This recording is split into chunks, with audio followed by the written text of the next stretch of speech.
Hi hello నమస్తే అస్సలం అయికం welcome to our channel vibe with Nadira.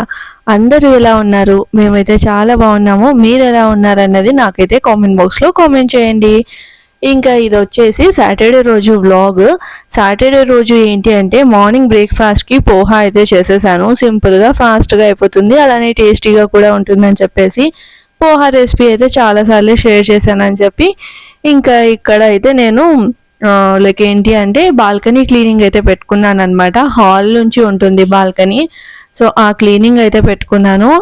అయితే ఇంక ఇద్దరం కూర్చొని ఈ క్లీనింగ్ మొత్తం చేస్తూ ఉన్నాం అనమాట. ఫస్ట్ స్టార్టింగ్ ఇల్లు చేరినప్పుడు అమ్మ నేను కలిసి సెట్ చేసుకున్నాం. ఎక్కువ వరకు అమ్మనే సెట్ చేసింది అనమాట.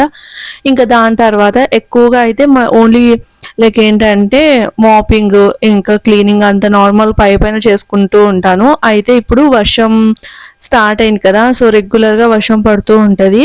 అందుకని చెప్పేసి ఒకసారి అంతా క్లీనింగ్ చేసేసి పెట్టేసుకుంటే నీట్గా ఉంటుంది కదా, అనవసరమైనవి ఏమన్నా ఉంటే అవన్నీ డిస్కార్డ్ చేయొచ్చు అన్నట్లు ఇంకా బాల్కనీ క్లీనింగ్ అయితే పెట్టేసుకున్నాం అనమాట. సో ఎప్పుడైనా లైక్ ఏంటి అంటే 15 డేస్కి ఒకసారి ఇలా నదీం ఇంట్లో ఉన్నప్పుడు ఏదో ఒక క్లీనింగ్ అలా పెట్టేసుకుంటూ ఉంటాము. ఎందుకంటే ఈ బాల్కనీ క్లీనింగ్లో డ్రమ్ అది ఉంది అనమాట.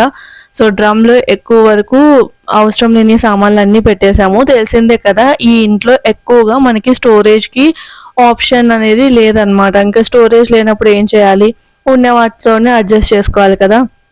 ఇంకా ఫస్ట్ స్టార్టింగ్లో నేను లైక్ ఏంటి అంటే చెప్పాను కదా, రెంటెడ్ ఇండ్లలో ప్రాబ్లమ్స్ అని ఒక వ్లాగ్ అయితే అప్లోడ్ చేశాను. సో ఆ వ్లాగ్లో లైక్ ఏంటి అంటే హౌస్లో ఇది వాటర్ ప్రాబ్లం ఉంది అని చెప్పేసి అయితే చెప్పాను కదా, అప్పుడు డ్రమ్ అయితే తీసుకొని వచ్చామన్నమాట పెద్దది. సో అదైతే మాకు చాలా అంటే చాలా యూజ్ అయింది. ఆల్మోస్ట్ ఒక 3 years 4 years బాగానే యూజ్ అయింది. ఇంకా దాని తర్వాత అది లీకేజ్ అయిందనమాట. బాత్రూంలో పెట్టి అది లీకేజ్ అయింది. దానికి ప్లాస్టింగ్ అదంతా చేసినా కూడా ఎక్కువగా వాటర్ అయితే లీక్ అయిపోతూ వెళ్తున్నాయి. ఇంకా వాటర్ పోయడానికి అయితే పని చేయదు, కానీ గుజరికి వేసిన పెద్ద మనకి వచ్చేదంటూ ఏమి లేదు. అందుకని చెప్పేసి ఇందులో ఇట్లా ఎలానో రెంటెడ్ హౌసెస్లో మనకి ఇక్కడ పూణేలో తెలిసిందే కదా, స్టోరేజ్ చేసుకోవడానికి పెద్ద ఇదైతే ఉండవు, స్పేస్ అయితే ఉండదు అనమాట. అందుకని చెప్పేసి నేనైతే ఇట్లా డ్రమ్లో ఏవైనా పాత సామాన్లు అవన్నీ పెట్టుకుందామని అయితే పెట్టేసుకున్నాను. ఇంకా లైక్ ఏంటి అంటే చెప్పాను కదా, గుజరీకి వేసి కూడా ఒక 50 రూపీస్ కంటే పెద్ద ఎక్కువ రాదు. ఇంకా అది ఉండడం వల్ల నాకైతే పాత సామాన్లు అవన్నీ ఆ డ్రమ్లోకి అయితే వెళ్ళిపోతూ ఉంటాయి. సో ఆ డ్రమ్ లిఫ్ట్ చేయడానికి ఇంకా మొత్తం పైన బట్టలు ఆరేసే తాళ్ళు ఉంటాయి కదా, అవన్నీ కొంచెం లూజ్ అయ్యాయి అన్నమాట. కొంచెం టైట్గా కట్టేద్దాం అనేది అనుకున్నాము. సో ఇక్కడైతే ఫస్ట్ డ్రమ్లో ఉన్న సామాన్లన్నీ కింద అయితే వేసేసాము. కింద వేసేసి అన్నీ సెగ్రిగేట్ చేసేసాం అనమాట. అయితే స్టార్టింగ్లో ఇల్లు షిఫ్ట్ అయ్యి వచ్చిన తర్వాత లైక్ పేపర్స్ అలానే పాతవి క్లాత్స్ అవన్నీ ఉంటాయి కదా, ఎక్కువ వరకు ఇందులో అయితే పేపర్స్ అయితే ఎక్కువగా ఉన్నాయి. అవన్నీ మొత్తము లైక్ ఏంటంటే మెత్తబడిపోయాయి అనమాట. లైక్ ఏంటి అంటే మొత్తం డ్యామేజ్ అయిపోయి, సో అవసరం లేనివన్నీ తీసేసి పడేసి ఇంకా పాతవి క్లాత్స్ ఉంటాయి కదా అవి మాత్రం పెట్టుకుంటాను. ఎందుకంటే కిచెన్లో అదంతా క్లీన్ చేయడానికి ఎప్పుడైనా అవసరం ఉంటుంది. నేనైతే కిచెన్ టవల్స్ అని సపరేట్గా అయితే ఏం కొన్నాను, ఇలాంటి పాత బట్టలే కట్ చేసి అయితే వాటిని అయితే యూజ్ చేసుకుంటూ ఉంటాను అనమాట. ఇంకా అవన్నీ అయితే పెట్టేశాను. అలానే నా దగ్గర చేపలు కూడా ఉన్నాయి. సో మనం కింద పరుచుకుంటాం కదా సాప అంటాం కదా, సో చేపలు కూడా ఉన్నాయి. అవి కూడా అందులోనే పెట్టేశాను అనమాట. మనకి స్పేస్ ఎక్కువగా మిగులుతుంది కదా అని చెప్పేసి ఒక్క చేప మాత్రం ఇంట్లో పెట్టాను. ఎప్పుడైనా లైక్ ఇద్దరము ఇలా సండే అలా ఉన్నప్పుడు కింద కూర్చొని తింటామన్నమాట. సో అప్పుడు యూజ్ అవుతుందని చేప. అదే ఇంకా ఎవరైనా అన్ఎక్స్పెక్టెడ్గా వస్తే ఇంకా ఎప్పుడైనా కింద అలా పడుకోవాల్సి వచ్చినా లేదంటే కింద కూర్చోవాల్సి వచ్చినా ఉంటుందిలే అన్నట్లు ఒక్క చేప మాత్రం పెట్టేసుకొని మిగిలిన 2 చేపలు లైక్ డ్రమ్లో అయితే పెట్టేశాము. సో అలా డ్రమ్లో మొత్తం అరేంజ్మెంట్ చేసేసుకున్న తర్వాత ఇంకా తాళ్ళు ఉంటాయి కదా అవి కూడా టైట్గా అయితే కట్టేశారు. కట్టేసిన తర్వాత మాకైతే స్పేస్ అయితే వచ్చింది. సో నేను వాషింగ్ మిషన్ పక్కనే 2 అట్టపెట్టెలు అయితే పెట్టుకున్నాను. లైక్ ఒకటి వచ్చేసి ఎక్స్ట్రా చెప్పులు ఉంటాయి కదా, సో ఆ చెప్పులు పెట్టుకోవడానికి, మళ్ళీ చెప్పుల కోసం సపరేట్ అల్మారా అదంతా ఏం లేదు. సో లైక్ ఉంటుందిలే అన్నట్లు ఇంకా అట్టపెట్టెలు ఉంటాయి కదా, మాకైతే ఇల్లు షిఫ్ట్ అవుతున్నప్పుడు చాలా అంటే చాలా అట్టపెట్టెలు అయితే ఉండిపోయాయి. సో ఆ అట్టపెట్టెల్లో చెప్పులు ఎక్స్ట్రా చెప్పులు ఉంటాయి కదా, ఆ ఎక్స్ట్రా చెప్పులు అయితే పెట్టేశాను. ఇంకో అట్టపెట్టెలో లైక్ పాత బట్టలు, ఇంకా ఏదైనా క్లాత్స్ చిన్న చిన్నవి లైక్ అవన్నీ ఉంటాయి కానీ అవన్నీ పెట్టుంటే అవన్నీ తీసేసి ఒక గన్ని బ్యాగ్లో పెట్టేసి అవి కూడా డ్రమ్లోనే పెట్టేశాను అనమాట. సో అట్లా బాల్కనీ అయితే క్లీన్ చేసేసాను. సో ఎంత రిలాక్స్గా ఉందంటే అంత రిలాక్స్గా ఉంది, అలానే స్పేషియస్ కూడా ఉందన్నమాట. కానీ ఈ బాల్కనీలో లైక్ వర్షం పడితే వాటర్ అనేది వస్తాయి. సో పెద్దగా అక్కడ మనం ఆర్గనైజ్ చేసుకోవడానికి అదంతా ఏమి ఉండదు. ఒకవేళ డెకరేషన్ అదంతా చేసుకున్నా కూడా లాభం ఏమీ ఉండదు. అందుకని చెప్పేసి ఇంకా అక్కడ లైక్ జస్ట్ నీట్గా ఉంటే సరిపోతుంది. ఎప్పుడైనా ఈవినింగ్ టైం చైర్ అలా వేసుకొని కూర్చోవచ్చు అన్నట్లు మొత్తం క్లీన్ అయితే చేసేసుకున్నాము. దాని తర్వాత ఇక్కడ డైనింగ్ టేబుల్ అనమాట. సో అది క్లీన్ చేస్తున్నప్పుడు ఏమైంది అంటే డ్రమ్ములోంచి ఒక కవర్ అయితే బయటకు వచ్చింది. ఆ కవర్లో ఈ డైనింగ్ టేబుల్ కోసమని రాళ్ళు లైక్ కలర్ఫుల్ రాళ్ళు ఉంటాయి కదా, లైక్ మధ్యలో స్పేస్ ఉందన్నమాట, బాక్స్ లాగా ఉంటుంది, పైన గ్లాస్. సో మధ్యలో వేయడానికి అంటే గ్యాప్ అలానే ఉండుకోకుండా వేయడానికి రాళ్ళు ఉంటాయి కదా కలర్వి. సో ఆ రాళ్ళు అనేవి కొనుక్కొని వచ్చి ఉంటాం అనమాట. ఇంకా ఇల్లు షిఫ్ట్ అయ్యేటప్పుడు ఈ డైనింగ్ టేబుల్ ఎత్తుతారు కదా, సో అప్పుడు కవర్లో వేసి ప్యాక్ చేసి పెట్టేసి ఉంటుంది. ఇంకా అది అలానే డ్రమ్లోనే ఉండిపోయింది. అవి ఎక్కడున్నాయని చాలాసార్లు వెతికాము. ఇంకా ప్రతిసారి కనిపించకపోతే సర్లే ఎక్కడో చోటు ఉంటాయి అనుకున్నాము. ఈ డ్రమ్లో ఉన్నదని అసలు గుర్తే రాలేదన్నమాట. ఇంకా డ్రమ్ క్లీన్ చేస్తూ ఉంటే ఇంకా రాళ్ళు దొరికితే ఫస్ట్ ఆ గ్లాస్ ఎత్తేసి కిందంతా తుడిచి దాని తర్వాత ఆ రాళ్ళన్నీ అందులో వేసేసిన తర్వాత కాలిన్ వేసి మంచిగా గ్లాస్ అయితే తుడిచేసి ఇక్కడ నదీమ్ అయితే హెల్ప్ చేస్తూ ఉన్నారనమాట గ్లాస్ లిఫ్ట్ చేయడానికి, అలానే కాలిన్ వేసి కొంచెం క్లీన్ చేయడానికి ఇదంతా. సో తను కూడా మంచిగా హెల్ప్ అయితే చేస్తారు. ఇంకా అప్పటికే లంచ్ టైం అయితే అవుతూ ఉంది. సో లంచ్ అనేది ప్రిపేర్ చేయాలి. ఫస్ట్ ఈ బాల్కనీ అంతా సెట్ చేసుకుందాం కదా అన్నట్లు ఇంకా బాల్కనీ అంతా సెట్ చేసి డైనింగ్ టేబుల్ కూడా సెట్ అయితే చేశాను. ఇక్కడైతే చూపిస్తూ ఉన్నాను లైక్ బాల్కనీ అంతా నీట్గా ఉంది. ఇప్పుడు ఏంటి అంటే గుజరీకి వాటర్ బాటిల్స్ అవన్నీ వచ్చాయన్నమాట. ఇంకా అవన్నీ వేయాలి. వర్షం పడుతూ ఉంది, ఇంకా మళ్ళీ బయటికి వెళ్ళడానికి వీలు లేదులే అన్నట్లు పక్కనైతే పెట్టేశాము. ఎప్పుడైనా ఫ్రీగా ఉన్నప్పుడు వేయచ్చులే అన్నట్లు. ఇంకా ఇక్కడ వచ్చేసి లంచ్ అయితే ప్రిపేర్ చేస్తూ ఉన్నాను. నిన్నటి వ్లాగ్లో అప్లోడ్ చేశాను కదా ఫిష్ మార్కెట్కి అయితే వెళ్ళాను అని. అయితే అక్కడ నుంచి చేపలు తీసుకొని వచ్చి డీప్ ఫ్రీజర్లో అయితే పెట్టుంటే ఇంకా మార్నింగే బయటకు తీసేసాను, అంటే క్లీన్ చేసేసి పెట్టాను అనమాట. సో ఇంకా మార్నింగే లైక్ ఏంటి అంటే బయటకి తీసేసి పెట్టాను. ఇంకా దాని తర్వాత ఇప్పుడైతే కర్రీ అయితే ప్రిపేర్ చేస్తూ ఉన్నాను. కర్రీ కూడా ఏంటి అంటే లైక్ కొంచెం ఎక్కువ పులుసులాగా చింతపండు లేకోకుండా అనమాట. చింతపండు నదీమ్ అంత ఇష్టపడరు, తనకి ఇక్కడ స్టైల్ మహారాష్ట్ర స్టైల్ కొంచెం ఫిష్ కర్రీ అంటే ఇష్టం అనమాట. ఇంకా సర్లే అని అలానే చేస్తూ ఉన్నాను.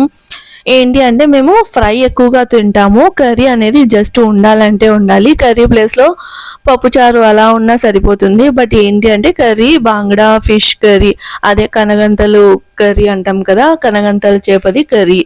సో ఆ కర్రీ టేస్ట్ బాగుంటుంది. అయితే అది ఇక్కడ మన సైడ్ చేసేలాగా కాకుండా ఇక్కడి వాళ్ళు పూణేలో మహారాష్ట్రలో చేసే విధంగా అయితే ఇక్కడ చేస్తూ ఉన్నానమాట. సో కొంచెం లైక్ ఏంటంటే నా ప్రాసెస్ యాడ్ చేసి చేస్తూ ఉన్నాను. నేను ఎలా చేస్తానన్నది మీకైతే చూపిస్తాను. ఫస్ట్ అయితే ఇట్లా కడాయిలో నూనె వేసి ఎండు కొబ్బరి బాగా ఎర్రగా అనమాట లైక్ ఎక్కువ రోస్ట్ అయ్యేలాగా వేయించుకొని పక్కకు తీసుకోవాలి. ఇంకా దాని తర్వాత కొన్ని మెంతులు, తర్వాత ధనియాలు, కొంచెం జీలకర్ర, తర్వాత ఆనియన్, టమాటో. లైక్ చింతపండు వేయట్లేదు కదా, కొంచెం అన్నా పులుపు ఉంటే బాగుంటుంది చేపల పులుసులో, అందుకని చెప్పేసి టమాటో అయితే వేసాను. చింతపండు వేస్తే ఎక్కువ పులుపు ఉంటే తినలేరు అనమాట తను, అందుకని చెప్పేసి. సో ఫస్ట్ అయితే ఇంకా అవి వేయి చేసుకొని పక్కన పెట్టేసుకున్నాను అనమాట. అయితే వెల్లుల్లి కూడా వేసాను. ఇందులో అల్లం అయితే వేయట్లేదు. లైక్ మెంతులు జస్ట్ లైట్గా వేసుకోవాలి. తర్వాత ధనియాలు, జీలకర్ర, ఆనియన్, టమాటో, ఇంకా వెల్లుల్లి ఫ్రై చేసేసుకొని పక్కకు తీసుకోవాలి. ఫస్ట్ ఎండు కొబ్బరి గ్రైండ్ చేసుకొని తర్వాత ఇవన్నీ వేసేసుకొని మసాలా అయితే ప్రిపేర్ చేసుకొని పక్కన పెట్టుకోవాలన్నమాట. ఇప్పుడు ఏం చేయాలి అంటే ఇప్పుడు ఏం చేస్తున్నాను అంటే పాంప్లెట్ కూడా తెచ్చాను కదా, పాంప్లెట్ ఫ్రై అయితే చేస్తున్నాను. సో పాంప్లెట్ ఫ్రై ఎలా చేయాలి అండ్ ఇక్కడ మహారాష్ట్రలో ఎలా చేస్తారు అనేది కూడా మీతో అయితే షేర్ చేస్తాను. సో ఫస్ట్ పాంప్లెట్ని పీసెస్ లాగా కట్ చేయకుండా ఒకటే పీస్ని మధ్యలో కాట్లు పెట్టి అయితే కట్ చేయించుకొని తెచ్చుకున్నాం అనమాట. ఇందులో కొంచెం పసుపు, తర్వాత కారము, ఇంకా ఉప్పు, దాంతోపాటు అల్లం వెల్లుల్లి పేస్టు, ధనియాల పొడి, కొంచెం లైట్గా జీలకర్ర పొడి ఇవంతా వేసేసి కలిపేసుకోవాలి. అలానే ఫిష్ ఫ్రై మసాలా అయితే దొరుకుతుందన్నమాట. సో ఆ ఫిష్ ఫ్రై మసాలా అయితే వేసాను. సో వేసేసి మొత్తం కలిసేలాగా కలుపుకోవాలి. అయితే ఇందులో కొంచెం ఆయిల్ వేసేసాము అంటే మొత్తం మనకి మిక్స్ అవుతుంది అనమాట. ఈ మసాలా అంతా లైక్ ఫిష్కి పడుతుంది. అలానే కొంచెం మైదా అనమాట. మైదా వేస్తే ఏంటి అంటే ఈ మసాలా అనేది లైక్ ఆయిల్లో మనం ఫ్రై చేస్తున్నప్పుడు విడిపోకుండా ఉంటుంది. సో ఇది ఏంటి అంటే fish fry masala. Fish fry masala మనం ఎక్కడ చేపలు అమ్మే చోట కంపల్సరీ వెనకాల అతికిచ్చే ఉంటారు కదా, లైక్ పెట్టే ఉంటారు 10 రూపీస్ ప్యాకెట్స్, అవే తెస్తాను అనమాట. ఈ బ్రాండ్ ఆ బ్రాండ్ అని స్పెషల్గా ఏమీ ఉండదు, ఏది ఉంటే అదైతే తెచ్చేస్తాను. ఇందులో ఏంటి అంటే వాళ్ళు ఆల్రెడీ మైదా, కొంచెం గరం మసాలా ఇలాంటి పౌడర్స్ యాడ్ చేసి తయారు చేసి పెడతారు. దానివల్ల మనకి ఏదైతే మనం మసాలా వేస్తామో అది నూనెలో మనం ఫ్రై చేస్తున్నప్పుడు నేనైతే డీప్ ఫ్రై చేయట్లేదు, తవా ఫ్రై చేస్తానన్నమాట. ఫ్రై చేస్తున్నప్పుడు విడిపోకుండా ఉంటుందని చెప్పేసి.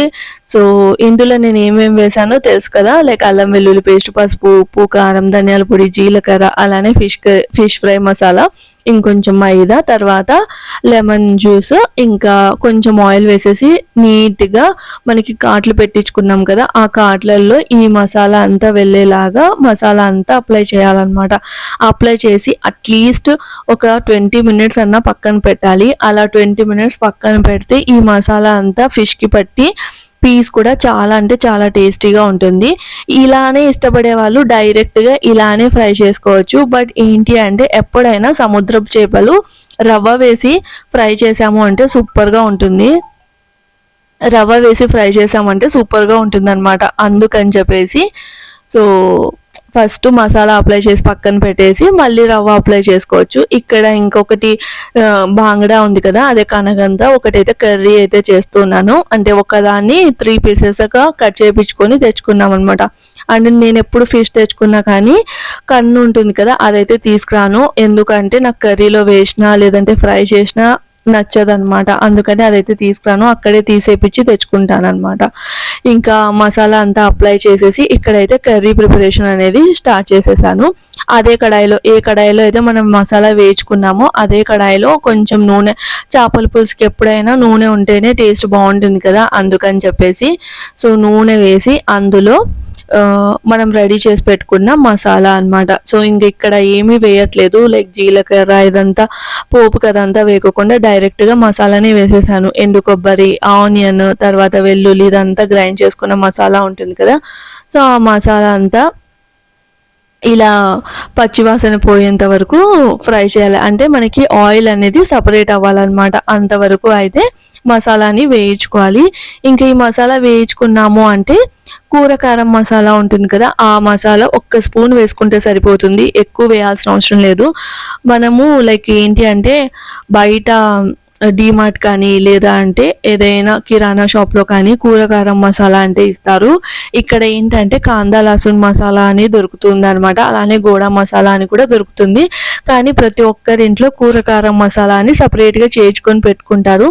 సో అది ఫ్రెండ్ దగ్గర నుంచి మేము కూడా తెప్పించుకున్నాం అనమాట. ఓన్లీ ఫిష్ కర్రీ చేస్తున్నప్పుడు మాత్రమే ఇది వేస్తాను. ఎప్పుడైనా తినాలనిపిస్తే లైక్ చికెన్ కర్రీలో అది వేస్తాను అనమాట. అంతే. నేనైతే 1 స్పూన్ కూర కారం మసాలా అయితే వేసాను. ఇందులో లైక్ ఉప్పు, ఇంకా కారం ఇవన్నీ ఉంటాయి. ఫస్ట్ ఈ మసాలా వేసిన తర్వాత కావాలంటే మళ్ళీ చెక్ చేసుకొని ఉప్పు కారం అడ్జస్ట్ చేసుకుంటాను తప్ప వెంటనే అన్నీ అయితే వేయను అనమాట. సో ఇక్కడ ఏం చేస్తున్నాను అంటే మంచిగా ఫ్రై చేసేసి వాటర్ వేసేసి మనకి బాయిల్ వచ్చేంత వరకు అయితే ఒక 5 to 10 మినిట్స్ అయితే పెడతాను. చిన్నగా బాయిల్ వస్తున్నప్పుడు మనం కట్ చేయించుకున్నాం కదా ఫిష్ పీసెస్, ఆ పీసెస్ వేసేయడమే. అయితే నేను కొంచెం టేస్ట్ చేసి చూస్తే ఉప్పు సరిపోలేదు, ఇంకా అందుకని చెప్పేసి ఉప్పు అయితే వేసాను. సో చింతపండు పులుసు లేకోకుండా ఒకసారి అయితే ఇలా చేపల పులుసు అయితే ట్రై చేయండి. ఆల్మోస్ట్ నాకు తెలుసు, ఎందుకంటే చాలా మందికి అంటే మన సైడు లైక్ చింతపండు పులుసు లేకుండా చేపల పులుసు ఏంటా అనేది అనుకుంటూ ఉంటారు. బట్ ఇదైతే చపాతీలు రోటీలలోకి బాగుంటుంది. రైస్కి అయితే నేనైతే ప్రిఫర్ చేయను, కానీ చపాతీ రోటీలలో తినడానికి అయితే బాగుంటుంది అనమాట. కొంతమందికి పులుపు ఎక్కువ ఇష్టం ఉండదు కదా, మన సైడ్ అయినా కూడా చాలా మందికి పులుపు ఇష్టం ఉండదు. సో అలాంటి వాళ్ళకి యూజ్ అవుతుంది. ఇంకా అందులో చేపలు వేసేసి, అదే చేపల పీసెస్ వేసేసి ఇంకా ఒక 10 minutes కుక్ చేస్తే సరిపోతుంది అనమాట, అంతే. అయితే ఈ నేను తెచ్చిన కనగంత చేప వచ్చేసి ఏంటి అంటే లైక్ ఉడకడానికి కొంచెం టైం పడుతుంది. అండ్ పైన కొంచెం స్కిన్ లేయర్ అనేది తీసేశారు, ఎందుకంటే అక్కడ ముళ్ళు ఉంటుందంట. సో ఆ ముళ్ళు మనం ఎంతసేపు ఉడికించినా ఉడకదా అని చెప్పేసి తీసేశారనమాట. సో టేస్ట్ కూడా చాలా అంటే చాలా బాగుంది. ఫస్ట్లో అయితే నేను ఈ చేపను తినేదాన్ని కాదు, కానీ ఒకసారి ట్రై చేశాను అనమాట. ఏదైనా అంతే కదా, లైక్ ఏంటంటే ట్రై చేస్తేనే తెలుస్తుంది టేస్ట్ ఎలా ఉంటుందని చెప్పేసి అలా ఒకసారి అలానే తిన్నాను. కర్రీ టేస్ట్ నాకు బాగా నచ్చుతుంది. ఫ్రైకి కంపేర్ చేసుకుంటే కర్రీ స్మెల్ కానీ టేస్ట్ కానీ బాగా నచ్చుతుంది అనమాట. అందుకని ఆ చేపతోనే పులుసు అయితే పెట్టేశాను. ఇంకా ఇక్కడ వచ్చేసి ఫిష్ ఫ్రై, పాంప్లెట్ ఫ్రై చేయడానికి మనకి సన్నటి రవ్వ ఉంటుంది. సో ఆ రవ్వ తీసుకొని, ఉప్మా రవ్వనే కానీ చాలా సన్నగా ఉంటుంది అనమాట. ఆ రవ్వ తీసుకొని అందులో కొంచెం మైదా, 1 స్పూన్ అంత మైదా, అలానే కొంచెం ఉప్పు ఇంకా కారం వేసేసి మొత్తం ఆ రవ్వనంతా కలిపేసుకొని ఈ ఫిష్ పీస్ ఉంటుంది కదా దానికంతా పట్టేలాగైతే అప్లై మొత్తం స్ప్రెడ్ చేసుకోవాలన్నమాట. సో ఇక్కడ చూస్తున్నారు కదా, మొత్తం నేనైతే రవ్వ అప్లై చేస్తూ ఉన్నాను.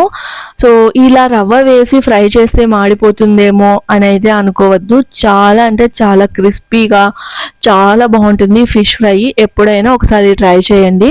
ఇంకొకటి ఏంటంటే డీప్ ఫ్రై చేయాల్సిన అవసరం లేదనమాట. మెయిన్ థింగ్ అదే, డీప్ ఫ్రై చేయాల్సిన అవసరం లేదు. ఇక్కడ నేను 2 చేపలు, ఇది చాలా పెద్దది, వీడియోలో చూడడానికి ఇలా ఉంది కానీ అక్కడ ఫ్రై చేస్తూ ఉంటే మాత్రం చాలా పెద్దది అనమాట. అలానే ఇంకొక ఫిష్ కూడా ఉంది కదా, బాంగడా, సో అది కూడా మ్యారినేషన్ చేశాను. ఇప్పటికి మాత్రం ఆఫ్టర్నూన్కి మాత్రం 2 ఫ్రై చేస్తూ ఉన్నాను.